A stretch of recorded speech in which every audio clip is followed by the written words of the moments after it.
Hello friends. Foundation course in physics for class 11 के इस video में हम लोग डिस्कस करेंगे part 6 of chapter 5 work energy and power. इसके पहले के वीडियो में हम लोगों ने डिस्कस किया था कोलिजन। अब यहाँ पर कोलिजन से रिलेटेड दो एग्जाम्पल हैं, हम लोग उसे डिस्कस करते हैं। एग्जाम्पल 5.1 है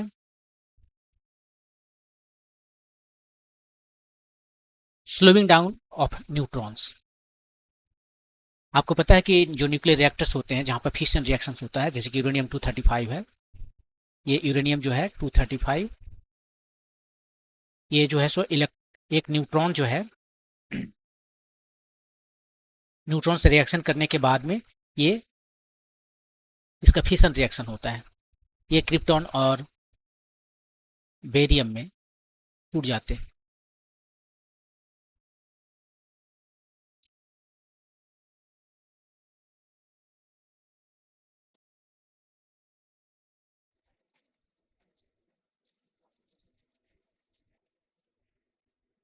ये क्रिप्टॉन जो है वो 36 और 52,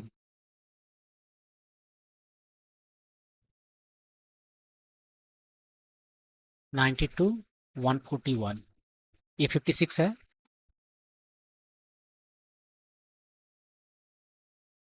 और 3 ठो न्यूट्रॉन निकलेंगे।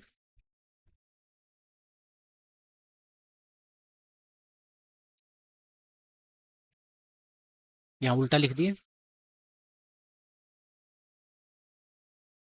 नीचे चार्ज है, यहाँ पर ये है। तो कितना हो गया, आप जोड़ के देख लेते हैं। 36 और 56 कितना हुआ, 80, 80 6 12, 92 हो गया। 92 प्रोटॉन्स, यहाँ भी 92 है। और न्यूट्रॉन्स जो है, न्यूट्रॉन प्लस प्रोटॉन्स, ये 235 और 1 236 हो गया। ये सब मिला के 236 होना चाहिए। 2 1 3 3 6 और 9 और 14 9 23। ठीक है, तो ये रिएक्शन होता है, न्यूक्लियर रिएक्शन जो फिशन का न्यूक्लियर रिएक्शन है। अब यहाँ पर क्या है कि ये जो न्यूट्रॉन है वो स्लो रहना चाहिए। यदि ये न्यूट्रॉन बहुत फास्ट रहे तो क्या होगा, वो उसके पास इसके साथ रिएक्शन करने का टाइम नहीं रहेगा। इसके साथ में वो क्या करता है ना, शुरू में वो जो है सो यूरेनियम 236 बनाता है और ये जो है वो अनस्टेबल है, इसलिए तुरंत ये क्रिप्टॉन और बेरियम में टूट जाता है। पहले ही जो न्यूट्रॉन है इसके साथ में अटैच होकर 236 बनाता है, ये हो जाएगा 92 236। और ये मैंने स्टार लिखा है क्योंकि ये बहुत ही अनस्टेबल है। तो ये जो इसको बनाने के लिए, जो इंटरमीडिएट को फॉर्म करने के लिए इसके पास एक टाइम चाहिए, कुछ तो रिएक्शन टाइम चाहिए इसके पास रिएक्ट करने के लिए, लेकिन वो टाइम नहीं मिल पाता यदि ये बहुत ही फास्ट रहा तो इसलिए ये हमें एक स्लो न्यूट्रॉन चाहिए। तो यहाँ पर जो है क्या बता रहा है, in a nuclear reactor a neutron of high speed typically 10⁻⁷ metre पर सेकेंड, लाइट का स्पीड है 3 टाइम्स 10⁸ मीटर पर सेकेंड, तो उसका 10% 90% ऑलमोस्ट जो है सो यहाँ पर उसका स्पीड है इलेक्ट्रॉन का, बहुत फास्ट है। Must be slow down to 10⁻³ metre पर सेकेंड, उसका स्पीड होना चाहिए 10⁻³ मीटर पर second in order to this neutron get absorbed by uranium 235 to form an intermediate uranium 236 which will ultimately break into krypton and barium,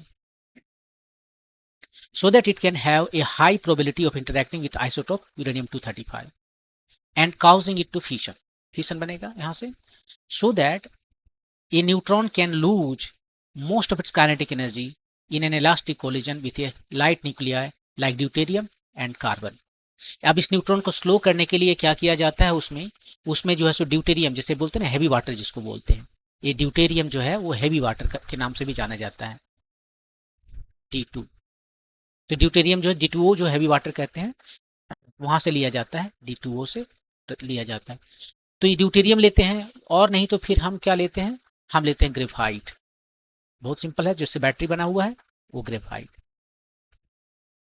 ये deuterium यदि हम बात करें तो इसमें कितने प्रोटॉन है, कितने न्यूट्रॉन है, इसका मास कितना है। तो हम यदि ये मान लें कि एक न्यूट्रॉन का मास जो है, न्यूट्रॉन और प्रोटॉन का मास ऑलमोस्ट सेम होता है। न्यूट्रॉन का मास को यदि हम m कहें तो ये ड्यूटेरियम का जो है से कितना हो जाएगा, इसमें एक प्रोटॉन होते हैं और ड्यूटेरियम में 2 न्यूट्रॉन होते हैं, तो सब मिला के कितना हो गया, 3 हो गया, राइट। नहीं, ये 2 न्यूट्रॉन क्यों रहेंगे, 1 न्यूट्रॉन रहेंगे, 2 न्यूट्रॉन दूसरा में होता है, ट्राइटियम में होता है, तो इसमें 2 हो गए। तो यहाँ पर 2 हो गए और यहाँ पर कितना है, एक ग्रेफाइट है, कार्बन है, तो कार्बन में कितना हो गया, ये तो 12 हो जाएंगे, 12 m हो गए।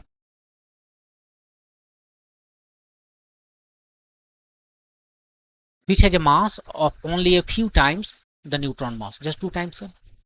The material making the light nuclei, usually heavy water और graphite, is called moderator.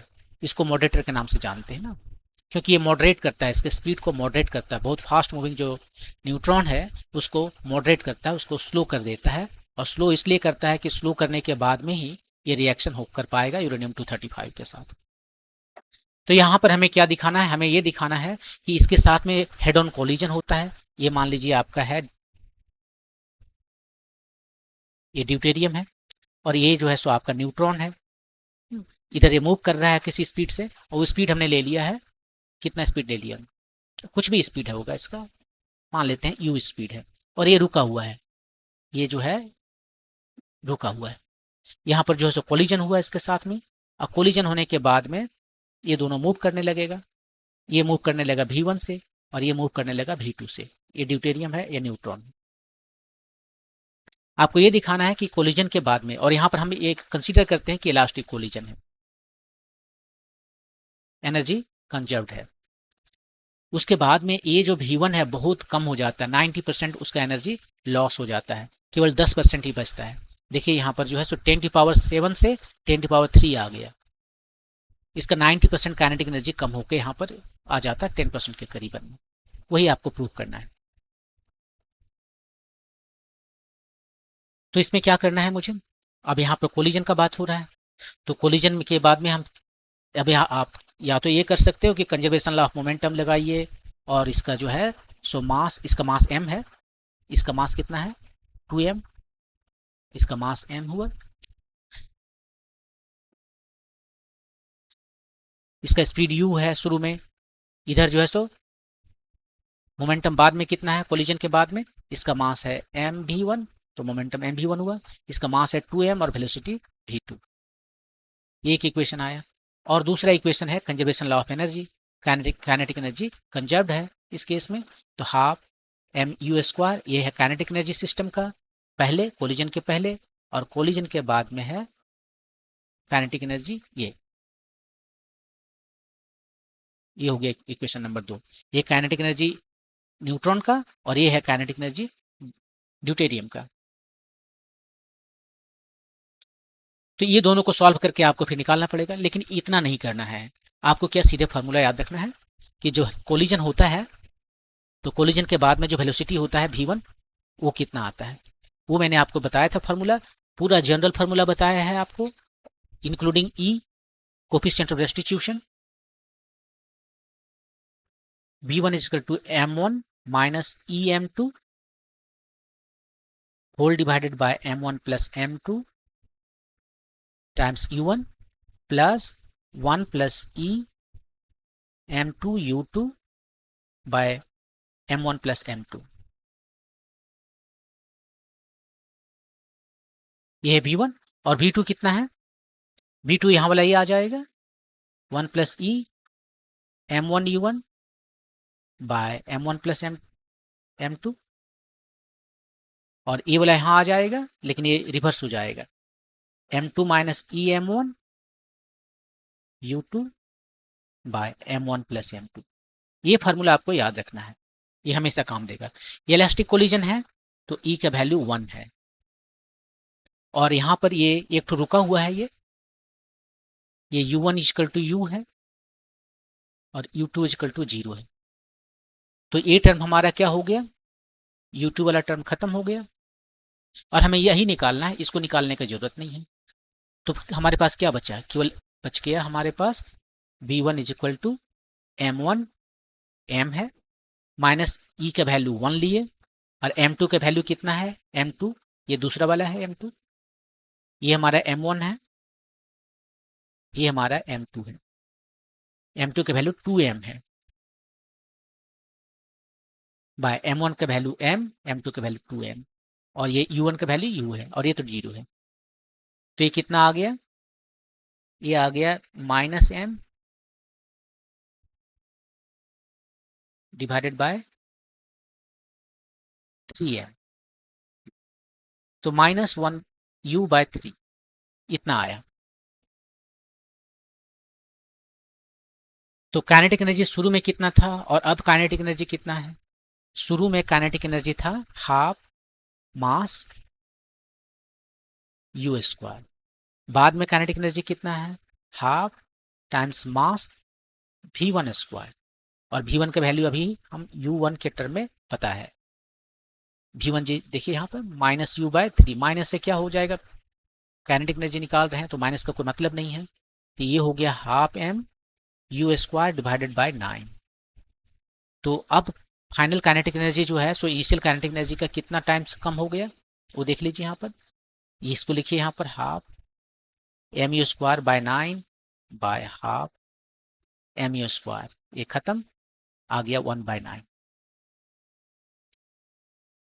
मतलब फाइनल काइनेटिक एनर्जी जो है इनिशियल काइनेटिक एनर्जी का 11%, 11% आ गया।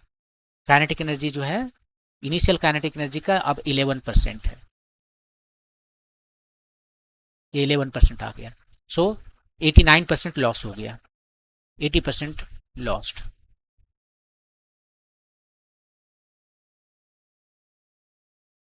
Loss of kinetic energy. तो देखिए यहां पर जो है हमने जस्ट एक ऐसा चीज लिया ड्यूटेरियम जिसका मास है 2, इसका डबल, पहले का डबल, और जस्ट मास को डबल करने से इसका एनर्जी जो है सो 90% लॉस हो गया। यदि मास को और ज़्यादा कर देते हैं यहाँ पर तो देखिए वेलोसिटी जो है क्या हो जाएगा, यहाँ ये नीचे में और बढ़ेगा, ये डिफरेंस है ये यहाँ पर बढ़ रहा है, तो ये और भी ज़्यादा लॉस होता। यदि मास दोनों का सेम रहता, ये हम इलास्टिक कोलिजन कंसीडर कर रहे हैं, मास दोनों का सेम रहता तो ये वेलोसिटी क्या हो जाता, 0 हो जाता, और इसका वेलोसिटी पूरा का पूरा 0, ये रुक जाता, और ये जो है उसी स्पीड से चल देता, एक्सचेंज हो जाता वेलोसिटी का। हाँ, एक्सचेंज होता यदि दोनों का मास सेम रहता, तो यहाँ पर एक्सचेंज नहीं हुआ है। हाँ, तो इसके जैसा ही चाहिए हमें कुछ, राइट, मैंने इसका मास जो है उसी के जैसा हमें कोई ऐसा मॉडरेटर चाहिए ताकि उसका ज़्यादा से ज़्यादा स्पीड को रोक सके। ये मास जितना ज़्यादा हम करेंगे, ये इसका स्पीड जो है उतना ज़्यादा लॉस होगा क्या, नहीं, कम रहने से लॉस होगा ना। जैसे v1 जो है सो 0 हो जाएगा यदि दोनों सेम है तो,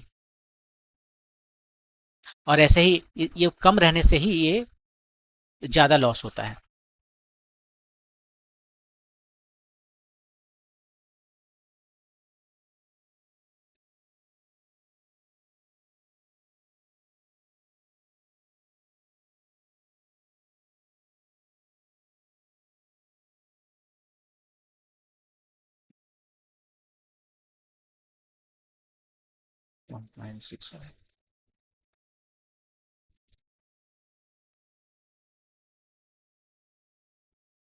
तो यहाँ पर आप क्या देख रहे हो कि यदि ये जो मास है ये डिफरेंस जितना ज़्यादा होगा, मैं दो एक्सट्रीम केस में देखिए ना, यदि मास को हम इसके बराबर ले लेते, दोनों को यदि मास सेम कर देते तो लॉस कितना होता, इसमें फर्स्ट जो पार्टिकल है इसका काइनेटिक एनर्जी में कितना लॉस होता, 100%, क्योंकि एनर्जी एक्सचेंज कर लेता है, ये रुका हुआ था तो अब ये जो है न्यूट्रॉन ही रुक जाएगा और ड्यूटेरियम उसी स्पीड से चलता। यदि दोनों का मास सेम होता तो ड्यूटेरियम तो यहाँ नहीं रह सकता, मान लेते दूसरा न्यूट्रॉन रख देते तो तब ये न्यूट्रॉन रुक जाता, वो न्यूट्रॉन उसी स्पीड से चलता, तो वो कोई फायदा वाली बात नहीं था। अब यदि यहाँ पर हम एक और एक्स्ट्रा न्यूट्रॉन डाल दिए तो इसका जो है 90% एनर्जी कम हो गया।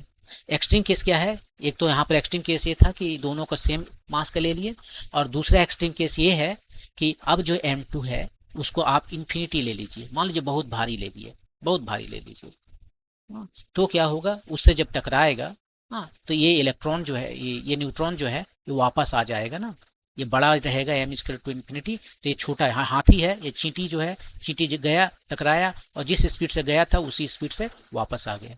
अब इसका काइनेटिक एनर्जी में लॉस कितना है, काइनेटिक एनर्जी में लॉस जीरो, न्यूट्रॉन का स्पीड का घटा ही नहीं, केवल डायरेक्शन चेंज हो गया, इधर गया था वापस आ गया, तो वो फायदा नहीं है।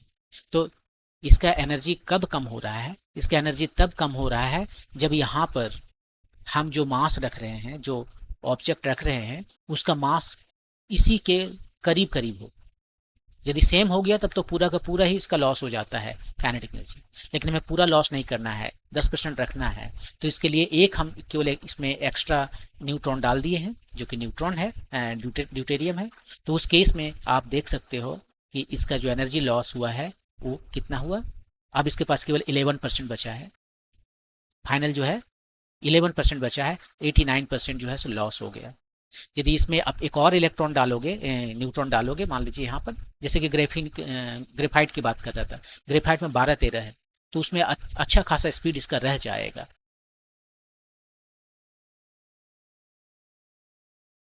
उसमें अच्छा खासा इसका स्पीड रह जाएगा। ड्यूटेरियम ज़्यादा बेहतर है एक्चुअली, ये स्पीड को बहुत ज़्यादा कम कर देता है। तो यदि आप ग्रेफाइट रखोगे तो वैसा न्यूट्रॉन देना होगा जिसका उतना ज़्यादा स्पीड नहीं है। यदि बहुत ज़्यादा स्पीड है तो ड्यूटेरियम डालने में ही फायदा है। तो ये था क्वेश्चन आपका कि क्यों ड्यूटेरियम डालते हैं, जो स्लोइंग डाउन है न्यूट्रॉन का ड्यूटेरियम या ग्रेफाइट से। तो आपने यहाँ पर देख लिया कि यदि हम सिंपली कंसीडर करें, सिंपल ये इलास्टिक कोलिजन होना जरूरी नहीं है वहाँ पर, लेकिन हमने सिंप्लिसिटी ऑफ कैलकुलेशन के लिए इसको इलास्टिक कोलिजन मान लिया है। और उसके बाद में मैंने आपको दिखाया कि जो एनर्जी का उसका लॉस है वो 89% है। ओके, मूव करते हैं next question.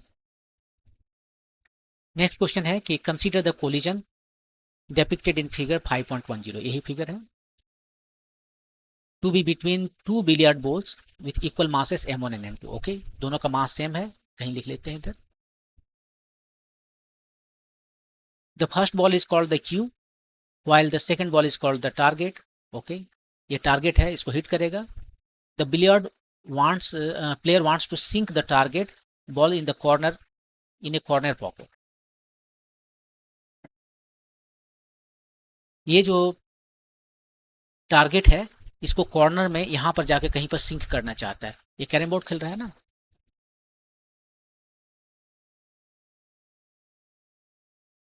Which is at an angle 37 degree. तो थीटा 2 कितना हो गया, 37 degree. Assume that the collision is elastic, ठीक है, इलास्टिक एज्यूम करना है, and that friction and rotational motion are not important. तो हम रोटेशन के बारे में भूल जाएं। अब देखिए ये बॉल छोटा छोटा है, और जब इसको हम हिट करते हैं तो ये रोटेट करते हुए चलता है। ये बॉल नहीं है जिसकी जैसा है, बॉल हम बता रहा है, ठीक है, जो भी है। थीटा 1 का वैल्यू बताना है। तो थीटा 1 कैसे बनाएं, तो देखिए इसको थीटा 1 बनाने के लिए हम क्या करते हैं, हम चलाते हैं कंजर्वेशन लॉ ऑफ मोमेंटम। ये तो हमेशा लागू होता है। शुरू में कितना इसका मोमेंटम है, m1। m1 का वैल्यू m है, सब m ले ले, से m कहते हैं, मास m, और इसका वेलोसिटी है v1 i लिखा है, राइट, इनिशियली वेक्टर साइन ले लेते हैं। बाद में कितना है, बाद में यह है मास पहला का फाइनल, ये वाला, ये मोमेंटम है, वेक्टर साइन। दूसरा का m v2f, ये ले लिए, m m m खत्म हो गया, आपको मिला v1i equal to v1f plus v2f। अब क्या करते हैं, दोनों तरफ स्क्वायर कर देते हैं। इसका स्क्वायर कैसे करें, वेक्टर का स्क्वायर। वेक्टर का स्क्वायर करने का मतलब है हम जो है सो उसका डॉट प्रोडक्ट ले देते हैं उसी के साथ। v1i जो है इसका डॉट प्रोडक्ट हम लेते हैं v1i के साथ। यहाँ पर भी वही करेंगे, v1f का a square plus 2b square, या फिर जो भी करना हो यहाँ पर ऐसा कर देते हैं। v2f है, इसका डॉट प्रोडक्ट ले रहे हैं इसी के साथ, अपने के साथ ही डॉट प्रोडक्ट लेते हैं।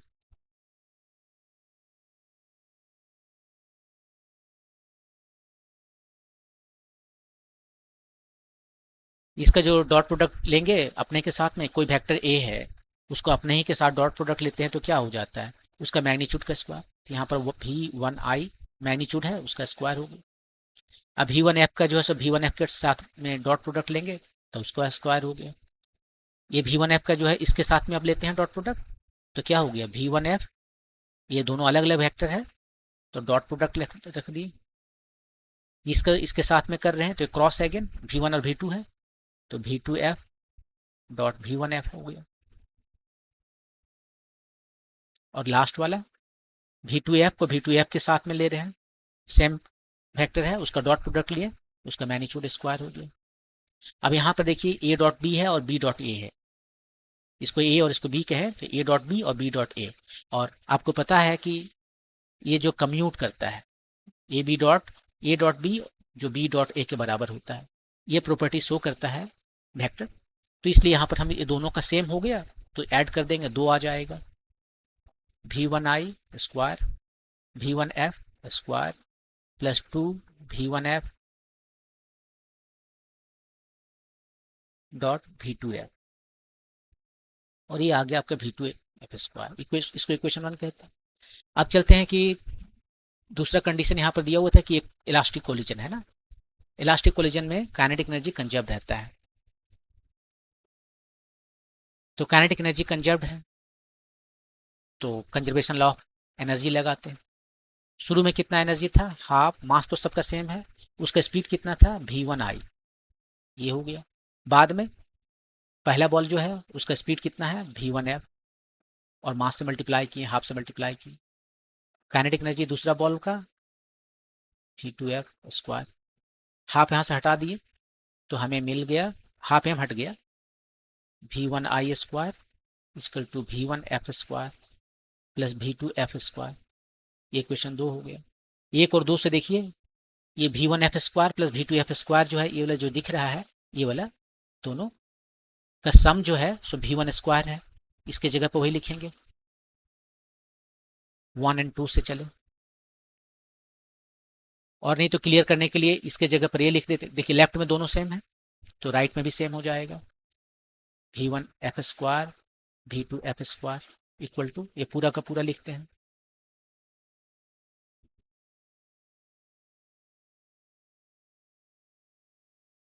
v2f स्क्वायर, एक खत्म खत्म हो गया। क्या बचा मेरे पास, मेरे पास केवल बचा 2 भी, पहला वेक्टर दूसरा वेक्टर इक्वल टू 0, दो तो स्केलर है उसको उस साइड ले जाएंगे तो मुझे ये मिल जाएगा। क्या हमें मिल गया, 2 वेक्टर का डॉट प्रोडक्ट 0 है, अब 2 वेक्टर का डॉट प्रोडक्ट कब 0 होता है, जब वो दोनों ही वेक्टर एक दूसरे पर परपेंडिकुलर होते हैं, तो ये मिल गया हमें, मतलब कि दोनों वेक्टर के बीच का जो एंगल है वो कितना होगा 90 डिग्री होगा। और फिगर में देखिए दोनों वेक्टर के बीच का एंगल कितना है, θ1 प्लस θ2, ये 90 डिग्री आया, ये इटसेल्फ एक रिजल्ट है। और क्वेश्चन में जो पूछा गया है उसको बताने के लिए कि θ2 उसने 37 डिग्री बता दिया था, तो θ1 कितना हो जाएगा 37, 90 माइनस 37 53 डिग्री, ये आपका आंसर हो गया। लेकिन ये इटसेल्फ आंसर है कि यदि आप 2 ठोस इक्वल मास का बॉल लेंगे और एक रुका हुआ हो, कंडीशन क्या क्या है, कंडीशन है आपके पास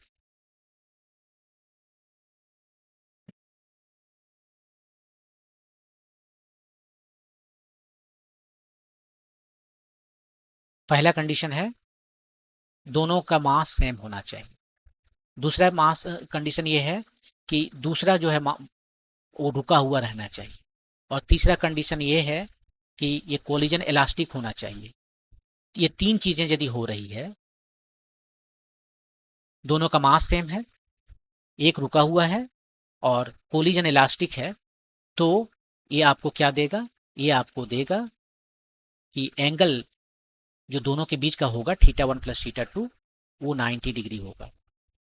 यहाँ पर एक रुका हुआ है, ये चल रहा है किसी स्पीड से, कोलिजन हुआ, कोलिजन के बाद में एक, यदि वो 2D में चलता है, एक 1D की बात नहीं कर रहे हैं, ये 2D का बात कर रहे हैं, 2D कोलिजन का बात कर रहे हैं, तो एक प्लेन में है तो एक जो है इधर चल दिया एक इधर चल दिया, दोनों के बीच का जो एंगल है ना वो 90 डिग्री होगा, θ1 प्लस θ2 90 डिग्री होगा। ये velocity after collision velocities after collision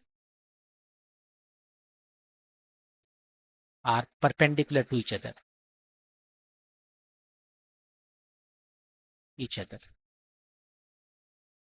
ये आपका एक रिजल्ट है। तो ये था दो ठो एग्जाम्पल है और दोनों में आपने ये चीज़ें सीखी। अभी तो यही सीखा कि यदि हेड किसी हम इलास्टिक कोलिजन को देखें जो इक्वल मास के बीच में हो रहा हो और एक यदि रुका हुआ है तो ये दोनों जो है 2D में यदि चलते हैं, एक 1D की बात नहीं करें, 2D में यदि चलते हैं तो दोनों के बीच का एंगल 90 डिग्री होगा। एक एंगल दिया हुआ है तो दूसरा आप आराम से निकाल सकते हैं। और इसका पहले का जो एग्जाम्पल था उसमें ये दिखाया गया है कि यदि आपको एनर्जी लॉस करना है, यहाँ पर तो यूरेनियम जो रिएक्शन है ये फिशन रिएक्शन यूरेनियम का, हाँ उसके लिए है ये। लेकिन यहाँ पर जो मेन चीज़ें आपको दिखाया गया है कि यदि आपको एनर्जी को लॉस करना है तो क्या करना है, ज़्यादा से ज़्यादा लॉस करना है तो दोनों को सेम मास रख दीजिए। यदि दोनों का मास सेम हो गया तो एनर्जी जो है, यहाँ पर U2 को हमने 0 रख दिया है, एक रुका हुआ है तो मास एक्सचेंज हो जाता है। तो जो रुका V1 फर्स्ट पार्टिकल का वेलोसिटी हो जाएगा कितना, 0, जो सेकंड का था शुरू में, और सेकंड का पूरा वेलोसिटी हो जाएगा इसका। तो फर्स्ट पार्टिकल का यदि स्पीड को कम करना है तो आपको उसे किसके साथ हिट करना पड़ेगा, इलास्टिक कोलिजन में उसी के इक्वल मास के साथ हिट करना पड़ेगा। और यदि इसका वेलोसिटी को कम नहीं करना है, लगभग बराबर ही रखना है, तब उसे यहाँ पर इन्फिनिटी मास के साथ में जो है एक दीवार से टकराइए, तब दीवार में मारिए। दीवार में मारने के बाद वो वहां से वापस आएगा, उसी स्पीड से आ जाएगा, केवल डायरेक्शन चेंज होगा लेकिन उसका मैग्नीट्यूड चेंज नहीं होगा, उसका काइनेटिक एनर्जी एक जरा भी चेंज नहीं होगा। लेकिन आज यदि आप काइनेटिक एनर्जी को कम करना चाहते हैं, जैसे कि इस न्यूक्लियर एग्जाम्पल में है, यहाँ पर है इस रिएक्टर में, यदि आप उसको कम करना चाहते हैं जिसको मॉडरेट करना कहा जाता है, हाँ क्योंकि यही मॉडरेटेड जो न्यूट्रॉन है वही रिएक्ट कर पाएगा यूरेनियम 235 के साथ में। तो उस केस में आपको क्या करना होगा, इसे हिट करना पड़ेगा एक ऐसे चीज के साथ, एक ऐसे ऑब्जेक्ट के साथ जिसका मास इसके मास के ऑलमोस्ट सेम हो। ऑलमोस्ट सेम रहेगा तो पूरा का पूरा लॉस हो जाएगा, तो मास इससे थोड़ा ज़्यादा हो। तो ड्यूटेरियम परफेक्ट था। ये न्यूट्रॉन का मास जो है 1m है तो इसका मास 2m है। ड्यूटेरियम का मास न्यूट्रॉन का डबल है, तो ड्यूटेरियम इसलिए लेते हैं। और ड्यूटेरियम बहुत इजीली मिल भी जाता है, D2O है, समुद्र का पानी में काफ़ी मिलता है ये D2O। और नहीं तो ग्रेफाइट भी यूज करते हैं। आप वो लोग ग्रेफाइट क्यों यूज करते हैं, हाइड्रोजन के बाद में हीलियम आया, हीलियम नहीं यूज कर रहे, लिथियम नहीं यूज कर रहे हैं, बेरिलियम नहीं यूज कर रहे हैं, ग्रेफाइट क्यों यूज कर रहे हैं। बहुत सिंपल बात है, लिथियम मिलता नहीं है आजकल। फ़ोन का बैटरी लगाने के लिए इतना ज़मीन को बर्बाद करने के बाद थोड़ा सा लिथियम निकलता है। हाँ तो ग्रेफाइट तो हर जगह मिलता है ना, ग्रेफाइट बहुत इजीली एक्सेसिबल है, और वही उतना ही इजीली ड्यूटेरियम भी एक्सेसिबल है, इसलिए ये दोनों को यूज किया जा रहा है कि इजीली एक्सेसिबल है। और दूसरी बात, ये अपना काम भी कर देता है। ये ग्रेफाइट भी जो है सो यहाँ से 12 मास है न्यूट्रॉन का के बराबर का, तो ये भी जो है इसका एनर्जी कम करेगा, लेकिन 90% कम नहीं करेगा। मे बी 70-80% आप घर में कैलकुलेट करके देख सकते हो कि M2 के जगह पर 12M रखिए तो देखिए कितना आता है। तो ये हो सकता है 60-70% ये कम करेगा, लेकिन ये ड्यूटेरियम 90% कम किया। तो ये था दो ठो एग्जाम्पल। तो ये चैप्टर इतना ही था। अब क्यों ना हम इसको समराइज कर दें कि क्या क्या इस चैप्टर में हम लोगों ने डिस्कस किया है, उन सारी चीज़ों को हम लोग समराइज करते हैं। तो पहला चीज़ हमने इसमें जो बताया वो था वर्क। ये चैप्टर का नाम ही है वर्क एनर्जी पावर।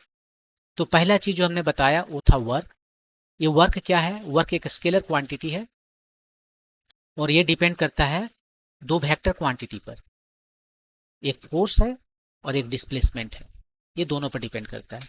तो दो वेक्टर को हम किस तरह से ऑपरेट करें, मैंने ऐड करें, सब्ट्रैक्ट करें, मल्टीप्लाई करें कि हमें मिले एक स्केलर क्वांटिटी, और वो है डॉट प्रोडक्ट या स्केलर प्रोडक्ट इसको कहते हैं। तो ये वर्क हो गया, इस तरह से डिफाइन किया हुआ है, और यही है एफ एस कॉस थीटा। यदि इसे आप लिखना चाहो तो फोर्स का मैग्नीट्यूड, डिस्प्लेसमेंट का मैग्नीट्यूड और दोनों के बीच के एंगल का कोसाइन। आप इसको ऐसे समझ सकते हो कि आप कह सकते हो F S cos theta. F मतलब फोर्स और एस कॉस थीटा क्या हुआ, डिस्प्लेसमेंट एलोंग फोर्स के डायरेक्शन में, displacement along force direction, along direction of force. या आप इसको ऐसे कह सकते हो, F cos theta time S. तो एस पहले लिखते हैं यहां पर, एस का मतलब है डिस्प्लेसमेंट टाइम्स फोर्स, ये क्या है, एलोंग डिस्प्लेसमेंट, फोर्स का वैल्यू एलोंग डिस्प्लेसमेंट के डायरेक्शन में, आप इसको ऐसे कर सकते हो। इसके बाद में जो बात किए वो था एनर्जी का। एनर्जी है कि ये काम कर सकता है, capacity of doing some work is called energy. और यहाँ पर हम दो तरह की एनर्जी की बात किए, एक काइनेटिक एनर्जी की बात की है और एक पोटेंशियल एनर्जी की बात की है। काइनेटिक एनर्जी कितना होता है, ये simply due to its motion ये काम करने का कैपेसिटी रखता है, और वो है हाफ एम वी स्क्वायर। मास इसके एम इसका मास है, वी इसका वेलोसिटी है। और पोटेंशियल एनर्जी जो है तो दो तरह का बताए, एक होता है जो पोजीशन की वजह से आता है, सिंपली अपना पोजीशन की वजह से, और दूसरा जो है कॉन्फ़िगरेशन की वजह से आता है। पोजीशन वाला जो है, कहीं पर हाइट पर आप एक ईंटा पत्थर रख दीजिए, वो काम कर सकता है, जब वहां से गिरेगा तो काम करेगा। पानी का डैम जो है वो काम करता है, बिजली बनाता है, बिजली बनाने के लिए टरबाइन को घुमाता है, तो बहुत काम करता है। ये जो पोटेंशियल एनर्जी है ये काइनेटिक एनर्जी में कन्वर्ट हो सकता है। तो ये तो आए हाइट की वजह से, कोई चीज़ें हाइट पर रखा हुआ है, जैसे डैम का पानी, वो जो है नीचे में उतरने के बाद में मोशन में आ जाता है और अपना मोशन की वजह से टरबाइन भी घुमाता है। दूसरा है कॉन्फ़िगरेशन की वजह से, जो है स्प्रिंग में, जैसे जैसे ये स्प्रिंग है, इसको आप कंप्रेस करके रखिए, ये काम करेगा फिर। तो ये स्प्रिंग वाला जो एनर्जी है उसको हाफ के एक्स स्क्वायर कहते हैं यहाँ पर, ये एनर्जी है। एक्स उसका डिस्प्लेसमेंट है फ्रॉम मीन पोजीशन, जिसको कंप्रेशन या एक्सटेंशन कहते हैं। जब जब भी कहीं पर पोटेंशियल एनर्जी होता है तो एनर्जी आया कैसे, ये दोनों जो पोटेंशियल एनर्जी आया है क्योंकि किसी ने इसमें वर्क किया है, कोई एक्सटर्नल एजेंट ने वर्क किया है against, work done by some external agent, external agent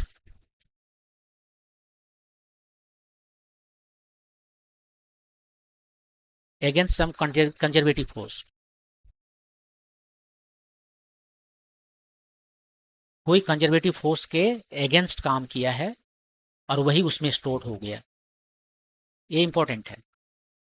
यदि पोटेंशियल एनर्जी हर जगह नहीं रह सकता है, तो यदि कहीं पर कोई कंजर्वेटिव फोर्स है तो उस फोर्स के अगेंस्ट में यदि कोई वर्क डन करेगा, तब वो है उसका एनर्जी जो है, जो भी वर्क उसने किया है वो स्टोर हो जाएगा पोटेंशियल एनर्जी के रूप में। तो देखिए यहाँ पर यदि आप कोई पत्थर को उठाकर किसी हाइट पर रख देते हैं, छत पर रख देते हैं, तो आपने वर्क किया ना उसे छत पर ले जाने के लिए, और आपने जो वर्क किया वही उसमें पोटेंशियल एनर्जी के रूप में स्टोर्ड है। स्प्रिंग को यदि कंप्रेस कर रहे हैं तो आपको कंप्रेस करने में वर्क डन करना पड़ा, आप एक एक्सटर्नल एजेंट हो गए, इंटरनल यहाँ पर स्प्रिंग है, तो आपने जो एक्सटर्नली जो उस पर काम किया है वो उसमें स्टोर हो गया एज पोटेंशियल एनर्जी। तो ये इंपॉर्टेंट है कि यदि कहीं पर भी पोटेंशियल एनर्जी है तो इसका मतलब है कि वहां पर एक कंजर्वेटिव फोर्स है। अब बात उठता है कंजर्वेटिव फोर्स क्या है। तो कंजर्वेटिव फोर्स को ऐसे कहते हैं कि यह एक ऐसा फोर्स है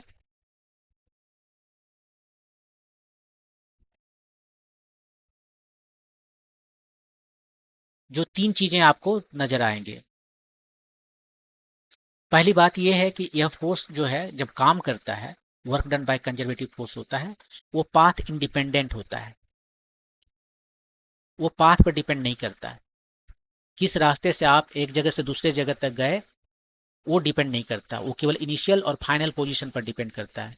आप इसको चाहे ऐसे जाइए या इस रूट को लेकर जाइए, किसी भी रूट से लेकर जाइए, जो वर्क डन करना है आई टू एफ में वो फिक्स्ड है, सेम है, चाहे किसी भी पाथ से लेकर आप जाइए।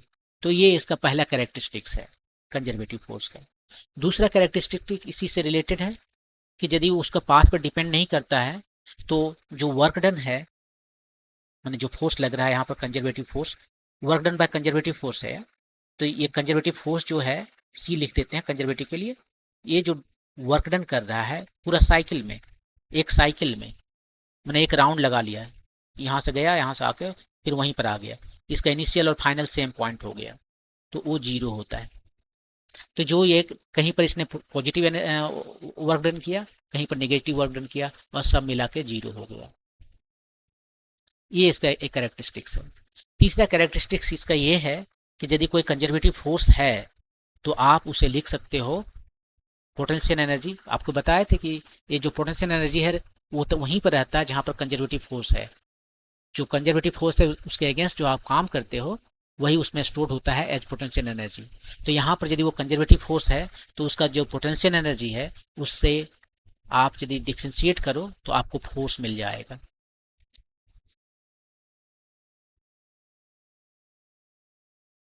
और एक और बात है इसमें कि यदि कोई कंजर्वेटिव फोर्स काम करे, आपको यहाँ पर बताए थे कि यदि कंजर्वेटिव फोर्स है कहीं पर, जैसे मान लीजिए ग्रेविटी, वो भी एक कंजर्वेटिव फोर्स है, उसके अगेंस्ट आप काम करते हो तो क्या होता है कि उस ऑब्जेक्ट में जिसके ऊपर आपने काम किया है उस ऑब्जेक्ट में पोटेंशियल एनर्जी के रूप में जो भी आपने काम किया वो स्टोर्ड हो जाता है। लेकिन क्या होगा यदि एक्सटर्नल एजेंट ना काम करके ये जो वर्क है वो कंजर्वेटिव फोर्स ही करे, कंजर्वेटिव जो है फोर्स वही काम करे, तो क्या होगा उसके पोटेंशियल एनर्जी घट जाएगा, उसका इनिशियल जितना है उससे फाइनल में आके कम हो जाएगा। यहाँ पर देखिए डिफरेंस, मैंने पहले इनिशियल और बाद में फाइनल लिखा। हाँ, तो ये डिक्रीज होता है, शुरू में जो एनर्जी है उससे कम आ गया, क्योंकि यहाँ पर अब ये कंजर्वेटिव फोर्स जो है वो पॉजिटिव वर्क कर रहा है, पॉजिटिव वर्क कर रहा है ना, रियली में कंजर्वेटिव फोर्स ही वर्क कर रहा है, एक्सटर्नल एजेंट काम नहीं कर रहा है। ये जो वर्क डन है वो पॉजिटिव है यहाँ पर, तो ये घट जाता है, तो पोटेंशियल एनर्जी डिक्रीज कर जाता है। तो ये 4 तो कैरेक्टरिस्टिक्स जो है कंजर्वेटिव फोर्स के हैं। इसके बाद हमने क्या बताया, इसके बाद हमने बताया वर्क एनर्जी, इसके बाद या पहले जब भी हो, ऑर्डर ठीक से नहीं पता, लेकिन एक और चीज इसमें बताया हमने, बहुत ही इंपॉर्टेंट है वर्क एनर्जी थ्योरम।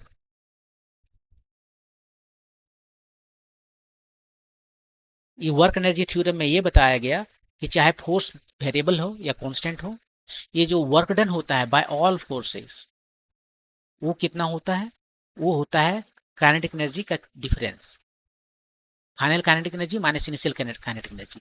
हम इसको ऐसे भी लिखते हैं, यूजुअली छोटा के लिए यूज करते हैं, लेकिन हम ऐसे शॉर्टकट में लिखना चाहते हैं तो ऐसे मेरे लिए ठीक है।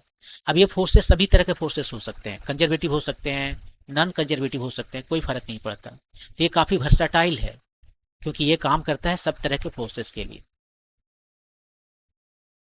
ऐसा नहीं कि केवल कंजर्वेटिव फोर्सेस के लिए काम करता है।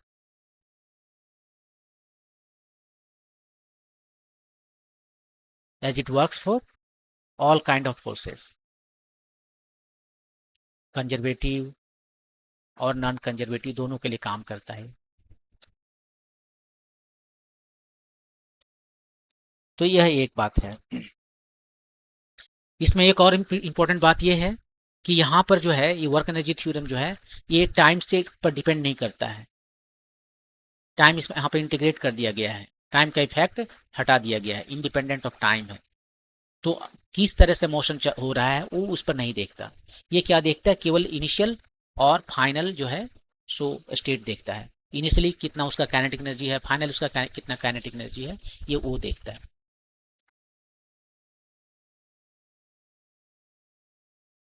इसके बाद में जो हम लोगों ने बात किया वो था conservation law of energy. Conservation law of energy जो है, तो आप पता है कि यदि कंजर्वेशन लॉ ऑफ एनर्जी क्या है, एनर्जी कंजर्व रहता है,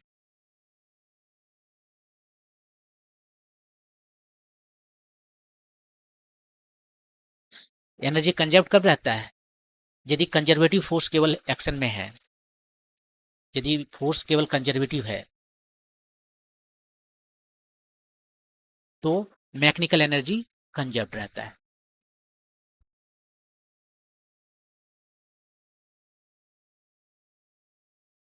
कंजर्व है, इनिशियल जो टोटल एनर्जी है मतलब सम हो गया kinetic energy plus potential energy, शुरू में जो है वही हो जाएगा बाद में भी। ये है kinetic energy final, potential energy final. तो ये कंजर्वेटिव फोर्स के लिए है। यदि कंजर्वेटिव फोर्स नहीं रहा तो कंजर्वेशन लॉ ऑफ एनर्जी काम नहीं करेगा। तब उसके लिए एक्सटेंडेड जो है सो हम यूज में लाते हैं extended conservation law of energy non conservative forces के लिए।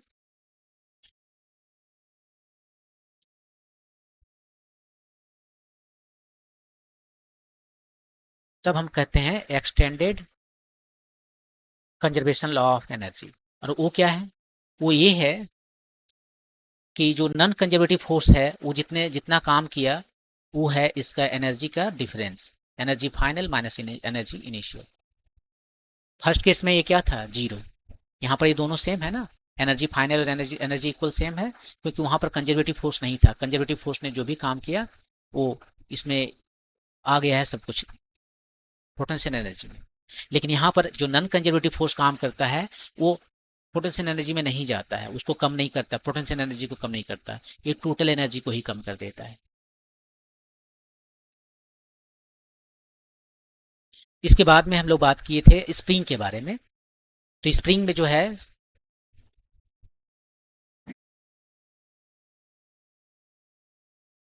स्प्रिंग जो फोर्स है, एक स्प्रिंग की बात कर रहे हैं, तो ये जो स्प्रिंग फोर्स है वो एक कंजर्वेटिव फोर्स है। तो वहां पर काइनेटिक वहां पर पोटेंशियल एनर्जी होगा। स्प्रिंग फोर्स जो है सो कंजर्वेटिव फोर्स देता है। और जब कंजर्वेटिव फोर्स आ गया तो इसका मतलब है पोटेंशियल एनर्जी रहेगा वहां पर। और वो पोटेंशियल एनर्जी कितना होता है? हाफ टाइम्स के एक्स स्क्वायर। और यहाँ पर हर एक पोटेंशियल एनर्जी का एक रेफरेंस पॉइंट होता है। यहाँ पर जो रेफरेंस पॉइंट था वो क्या लिया है हमने? हमने वो रेफरेंस पॉइंट लिया है कि ये एनर्जी जो है सो एक्स इक्वल टू जीरो पर जीरो है। लेने को हम कुछ भी ले सकते हैं लेकिन ये ज़्यादा सेंस बनाता है और सारी दुनिया यही लेती है तो हम लोग यही लेते हैं। एक्स इक्वल टू जीरो मतलब कि स्प्रिंग अपने नेचुरल लेंथ में है, स्प्रिंग में ना ही एक्सटेंशन है और ना ही कॉम्प्रेशन है। तो ये सेंस में बनाता है। और यही इसी स्प्रिंग में जो एनर्जी है यहाँ पर जो है केवल कंजर्वेटिव फोर्स है, तो टोटल एनर्जी कंजर्व्ड रहेगा, राइट। जब नॉन कंजर्वेटिव फोर्स रहेंगे तब वो एनर्जी कंजर्व नहीं रहता है और तब extended conservation law of energy लगाना पड़ता है। तो टोटल एनर्जी जो है सो यहाँ पर कंजर्व है क्योंकि केवल कंजर्वेटिव फोर्स काम में कर रहा है। अभी फ्रिक्शन वगैरह हम अपसेंट किए हुए हैं, टोटल एनर्जी कंजर्व्ड है। तो टोटल एनर्जी कितना है इसका? ये स्प्रिंग हमारा है, ठीक है। और ये इसका एम्पलीट्यूड है यहाँ से यहाँ तक। यहाँ पर काइनेटिक एनर्जी गायब है, यहाँ पर पोटेंशियल एनर्जी गायब है। तो एनर्जी जो टोटल होगा वो पोटेंशियल एनर्जी एट एक्सट्रीमम होगा, या फिर kinetic energy at mid position होगा, मीन पोजीशन होगा। तो ये होता है हाफ पोटेंशियल एनर्जी। यहाँ पर देखें तो हाफ के ए स्क्वायर या फिर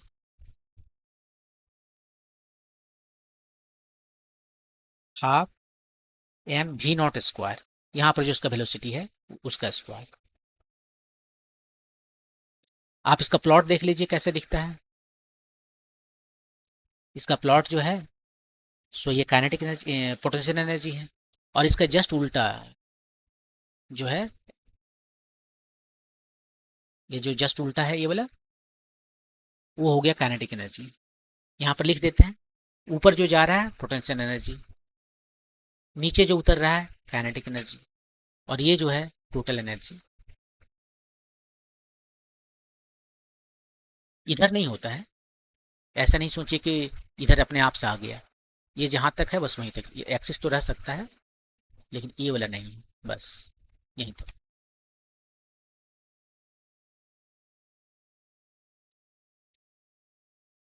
इसके बाद में बात है हम लोग किए थे पावर का। तो पावर क्या है? पावर टाइम से रिलेटेड है। पावर जो है सो टाइम से रिलेटेड है।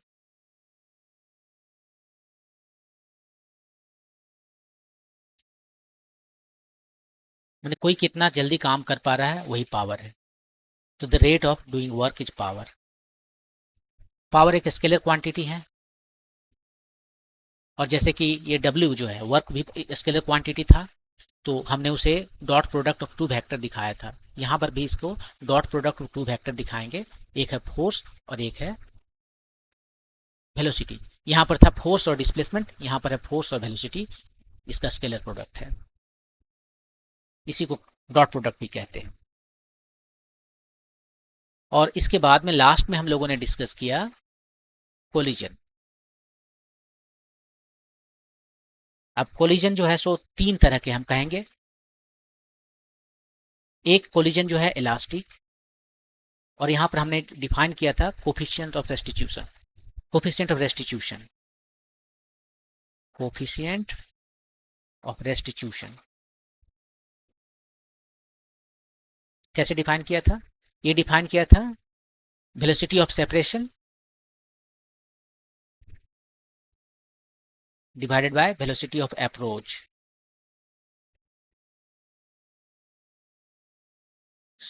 इलास्टिक कोलिजन में यह जो ई है वो होता है 1, और यहां पर जो है सो काइनेटिक एनर्जी कंजर्व्ड रहता है। इधर जो है दूसरा सिचुएशन ये है कंप्लीटली इनइलास्टिक। इनइलास्टिक इसके लिए ई का वैल्यू होता है 0, और इस केस में यदि दो बॉडी हैं तो दोनों बोथ मूव टुगेदर। दो बॉडी यदि कोलिजन किए हैं तो दोनों अब साथ में चलेंगे, चिपक जाते हैं एक दूसरे से और चिपक के चलते हैं। और इस केस में वो अलग अलग चलेंगे, ठीक है। यदि दोनों का मास सेम है तो वो ये भी हो जाएगा, एक्सचेंज भी कर लेते हैं। और यहाँ पर जो है जो थर्ड है जिसको हम इनइलास्टिक कहते हैं, इस केस में ई का वैल्यू 0 से ज़्यादा लेकिन 1 से कम होता है। तो इसका यहाँ पर जो है इलास्टिक एनर्जी नहीं है, ये यहाँ पर जो काइनेटिक एनर्जी कंजर्व नहीं है, कंजर्व तो यहाँ भी नहीं है। हाँ, यहाँ पर लॉस हो रहा है लेकिन यहाँ पर मैक्सिमम लॉस हो रहा है। और ये जो इन इलास्टिक है, कंप्लीटली इन इलास्टिक, इसमें जो लॉस हुआ है यहाँ पर लॉस ऑफ काइनेटिक एनर्जी वो मैक्सिमम है। और वो मैक्सिमम कितना होता है? ये होता है हाफ एम वी स्क्वायर लिखते हैं ना काइनेटिक एनर्जी के लिए, तो यहाँ पर भी हम वही लिखेंगे हाफ एम वी स्क्वायर, लेकिन एम के जगह पर लिखेंगे कुछ म्यू। इसको कहते हैं रिड्यूस्ड मास। म्यू जो है so product of mass divided by sum of mass, ये है रिड्यूस्ड मास। और यहाँ पे वेलोसिटी स्क्वायर लिखना है, तो वेलोसिटी उसका का जो डिफरेंस है उसका स्क्वायर लिखेंगे। शुरू में जो दोनों का वेलोसिटी है u1 और u2 उसका स्क्वायर। तो देखिए ये मास ही है, रिड्यूस्ड मास है, हाफ एम वी स्क्वायर। यहाँ पर जो शुरू में ये वी स्क्वायर कैसे लिख रहे हैं, दोनों का डिफरेंस का स्क्वायर लिखते हैं।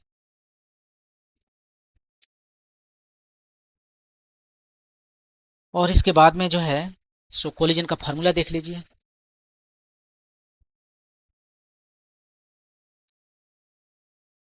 ये मान लीजिए ये बॉल है, एक है, ये दूसरा है, ये पार्टिकल 1 है जो u1 से चल रहा है, ये u2 से चल रहा है। यहाँ पर कोलाइड किया, और कोलाइड करने के बाद में ये v1 से चलने लगा, ये v2 से चलने लगा।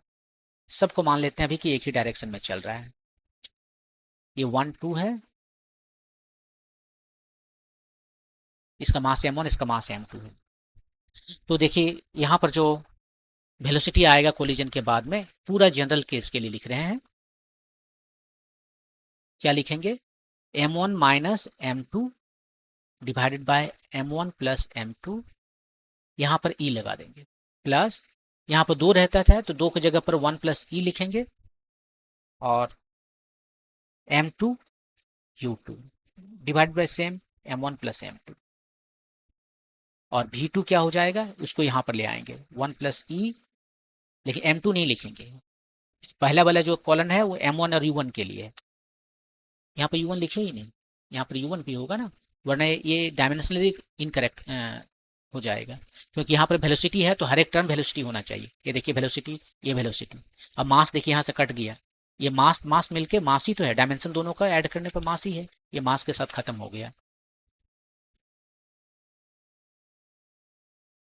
और यहाँ पर जो इसको उलट देंगे m2 माइनस ई m1, 2/m1 + m2। आप इसे याद रखिए, ये इंपॉर्टेंट है। अब कुछ कैरेक्टरिस्टिक्स जो है सो कोलिजन्स का देख लेते हैं। तो पहला देखते हैं इलास्टिक कोलिजन का क्या प्रॉपर्टी है। इलास्टिक कोलिजन का जो स्पेशल केस है, पहला स्पेशल केस ये है कि यदि दोनों का मास सेम है, मान लीजिए उसको m कहते हैं, तो वो कोलिजन के बाद में क्या करेगा, वो वेलोसिटी एक्सचेंज कर लेगा। पहला का जो वेलोसिटी है वो दूसरा ले लेगा, और दूसरा का जो वेलोसिटी है वो पहला ले लेगा। वेलोसिटी एक्सचेंज हो जाएगा।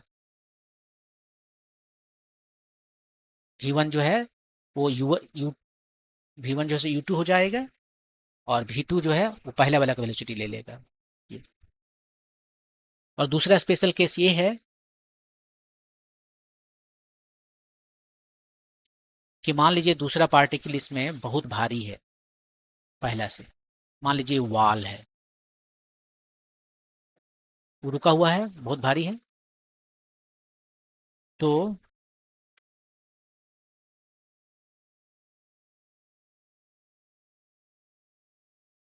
v1 क्या कितना होगा, कोलिजन के बाद में जो पहला पार्टिकल है जो कि हल्का है वो कितना होगा, उसका स्पीड होगा, पहले तो वो रिवर्स कर जाएगा, यदि पूरी तरह से वाल रहता है तो पूरा रिवर्स कर गया अपना ही स्पीड से। लेकिन यदि इसमें मोशन है, वाल नहीं होकर मोशन है, तो उसका स्पीड का डबल जो है सो ऐड कर देंगे, और v2 जो है वो ऑलमोस्ट अपना ही स्पीड के साथ चलेगा। ये अप्रोक्सीमेट है, ये हो रहा है। तो देखिए यदि बहुत भारी ऑब्जेक्ट के साथ में इलास्टिक कोलिजन हो रहा है, तो जो हल्का पार्टिकल है वो क्या करेगा, वो रिटर्न मारेगा, राइट, रिटर्न मारेगा अपना ही स्पीड के साथ, u1 के साथ में। लेकिन जो यदि ये रुका हुआ नहीं है, ये वाल नहीं है, तब यहाँ पर जो है सो उसका स्पीड का डबल ऐड कर देंगे। और जो हाथी है, एक तरह से ये हाथी है, हाथी के साथ चींटी टकराया है, ये चींटी हो गया, ये चींटी हो गया, और ये एलिफेंट हो गया। तो यदि चींटी जो टकराया है हाथी के साथ, हाथी को क्या होगा, कुछ नहीं, वो अपना ही स्पीड से चलता रहेगा। लेकिन चींटी जो है वो रिटर्न मारेगा अपना ही स्पीड के साथ, और जो हाथी का स्पीड है उसका डबल भी ऐड हो जाएगा इसमें।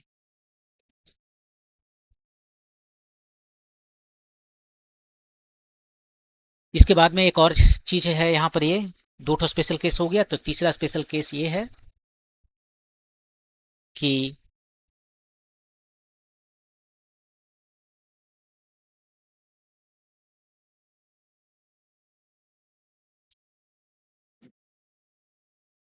यदि दो ठो सेम इक्वल अमाउंट का पार्टिकल है, ये मान लीजिए यू से चल रहा है, इसका मास है m और इसका मास है m, और ये रुका हुआ है, ये रुका हुआ है, कोलिजन हुआ, ठीक है, और ये नॉन हेड ऑन कोलिजन नहीं है, ये 2D कोलिजन है। तो यहाँ पर कंडीशन देख लीजिए, पहले दोनों पार्टिकल का मास सेम है और एक ठो रुका हुआ है, तो कोलिजन के बाद में ये जो एक पार्टिकल इधर चल देगा, एक पार्टिकल इधर चल देगा, ठीक है, ये अपना कोई स्पीड v1 से चलेगा, ये कोई अपना स्पीड v2 से चलेगा, ये दोनों के बीच में एंगल जो है वो 90 डिग्री बनेगा। ये इलास्टिक कोलिजन होना चाहिए, नहीं तो ये काम नहीं करेगा, और ये एक रुका होना चाहिए। और लास्ट जो है वो ये है कि अब हम बात कर रहे हैं हेड ऑन कोलिजन का। यहाँ पर जो है सो हेड ऑन कोलिजन को हम देख रहे हैं।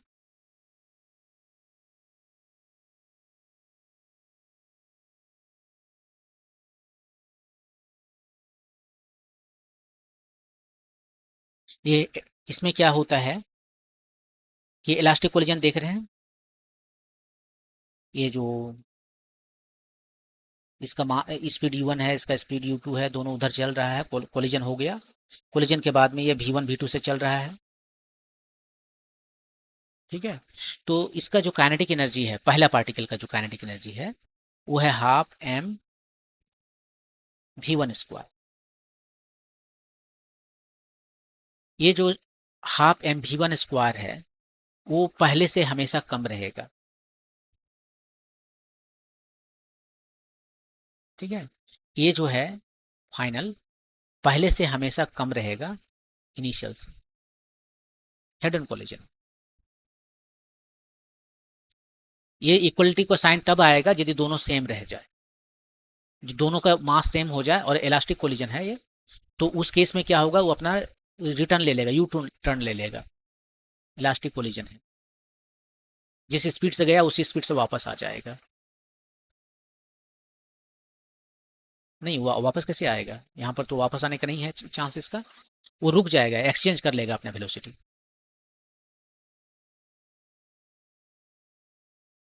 और चूंकि फर्स्ट वाला जो है सो इसको हिट किया है, तो इसका स्पीड ज़्यादा था, काइनेटिक एनर्जी ज़्यादा था, इसका कम था, तो इसका कम कम नहीं था, मैंने इसका वेलोसिटी कम था, तो काइनेटिक एनर्जी इसका कम हो जाएगा, क्योंकि वेलोसिटी अब कम हो जाएगा, एक्सचेंज कर लिया ना। और यदि 2D में रहा, ये हेड ऑन कोलिजन ना होकर 2D कोलिजन रहा, तो उस केस में मैंने आपको कैलकुलेशन करके नहीं दिखाया, ये जो काइनेटिक एनर्जी फाइनल है 2D में, वो और भी कम हो जाएगा 1D से। पहला पार्टिकल का ये 1D जो है, यहाँ पर लिखते हैं 1D, ये straight line head on collision है। हेड ऑन कोलिजन में तो पहली बात यह है कि पहला पार्टिकल का जो काइनेटिक एनर्जी है वो कम हो जाता है। हम यहाँ टोटल की बात नहीं कर रहे हैं, इलास्टिक कोलिजन है तो टोटल काइनेटिक एनर्जी कंजर्व्ड है, लेकिन अब हम बात कर रहे हैं वो दो पार्टिकल में से एक पार्टिकल का, फर्स्ट पार्टिकल का जो जाकर हिट कर रहा है, उसका काइनेटिक एनर्जी कम हो जाता है। और कितना कम होता है वो डिपेंड करता है कि ये मास डिफरेंस कितना है दोनों का। यदि जीरो मास डिफरेंस है तो काइनेटिक एनर्जी बिल्कुल सेम रहता है, वो चेंज नहीं घटता है।